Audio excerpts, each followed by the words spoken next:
अस्सलामुअलैकुम, कैसे हैं आप सब? दुआ है जहाँ भी हों खुश और आबाद हों, हंसते मुस्कुराते रहें। आज पोटैटो कटलेट्स की बहुत ही ज़बरदस्त सी रेसिपी है मेरे पास। तो चलिए फटाफट से रेसिपी स्टार्ट करते हैं। आधा किलो मैंने आलू लिया, उनको बॉयल कर लिया और अच्छी तरह से मैश कर लिया है। उसमें मैं मसाले डाल रही हूँ, तो सबसे पहले डालूँगी 1 टीस्पून दड़ा मिर्च, 1 टीस्पून सॉल्ट ऐड कर रही हूँ। आप अपने टेस्ट के हिसाब से डाल सकते हैं। अब इसमें शामिल करेंगे हम लोग 1 टीस्पून सूखा धनिया, half teaspoon red chilli powder. अब इसमें मैं शामिल कर रही हूँ एक मीडियम साइज़ का चॉप किया हुआ प्याज। इसके बाद है मेरे पास हरा धनिया, थोड़ी सी ज़्यादा मिकदार में डालें क्योंकि ये कटलेट्स में कबाब में बहुत ही मज़े का लगता है। मैं ले रही हूँ हरा लहसुन, मेरे पास अवेलेबल है क्योंकि मेरी क्यारी में मौजूद था। अगर आप लोगों के पास नहीं है तो आप लोग हरा प्याज ऐड कर दीजिए या फिर 2 लहसुन के जवे लेकर उनको कद्दूकस करके डाल दीजिए।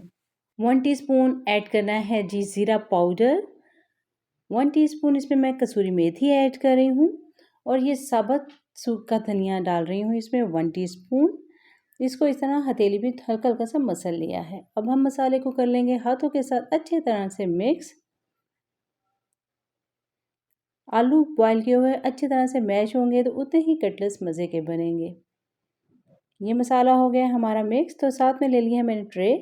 अपने हाथों को हल्का-हल्का सा पानी या ऑयल लगा लीजिए ताकि जो कटलेट्स हैं वो टूटने नहीं पाएँ।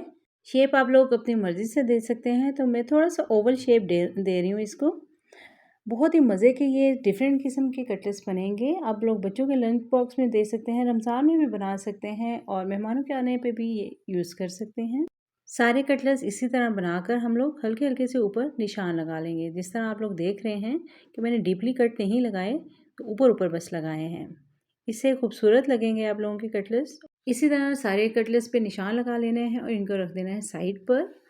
इसकी हम लोग मज़ेदार सी कोटिंग तैयार कर लेते हैं। तो ये मैंने ब्रेड क्रम्स लिए हैं, इसमें डाल रही हूँ 1 टीस्पून चाट मसाला। अच्छी तरह से मिक्स कर लेना है इसको, साइड पे रखना है और ले लेना है 1 अदद बाउल। इसमें डाल लेना है 2 चम्मच आप लोगों ने मैदा। अगर आप लोग ज़्यादा फ्राई कर रहे हैं तो थोड़ा-सा ज़्यादा ले लीजिएगा। इसका गाढ़ा-सा मिक्सचर बना लेना है पानी डालकर। इसमें कोई और चीज़ ऐड करने की ज़रूरत नहीं है क्योंकि कटलेट्स हमारे वैसे ही बहुत मज़े के बनेंगे। पेस्ट हमारा तैयार हो गया है और ब्रेड क्रम्स भी रेडी हैं। तो हम लोग वन बाय वन अपने कटलेट्स लेते जाएँगे। उनको मैदे में फर्स्ट डिप करेंगे और सेकंड अपना ब्रेड क्रम्स में। इसमें जो चाट मसाला डाला है इससे फ्लेवर दोगुना हो जाता है। आप लोग मस्ट डालिएगा इसमें और ट्राई ज़रूर कीजिएगा। हम लोगों ने पैन ऊपर चढ़ा दिया है गर्म होने के लिए। थोड़ा-सा हम लोग ऑयल डालेंगे, इसको बिल्कुल शैलो फ्राई करेंगे। 1 मिनट तक हम लोग एक साइड से फ्राई करेंगे और 1 ही मिनट के लिए हम दूसरी साइड से फ्राई करेंगे। तो बस हमारे फटाफट से कटलेट्स तैयार हो गए हैं। इनको आप लोग बनाकर महीना भर के लिए फ्रीज़ भी कर सकते हैं। उम्मीद है आप लोगों को ज़बरदस्ती ये रेसिपी पसंद आई होगी। मेरे साथ-साथ रहने के लिए चैनल को सब्सक्राइब करना बिल्कुल मत भूलिएगा। आपके प्यार, आपकी मोहब्बतों का बहुत-बहुत शुक्रिया। मुझे रखिएगा दुआओं में याद। नेक्स्ट वीडियो में मिलेंगे इंशाल्लाह। Stay connected. बाय।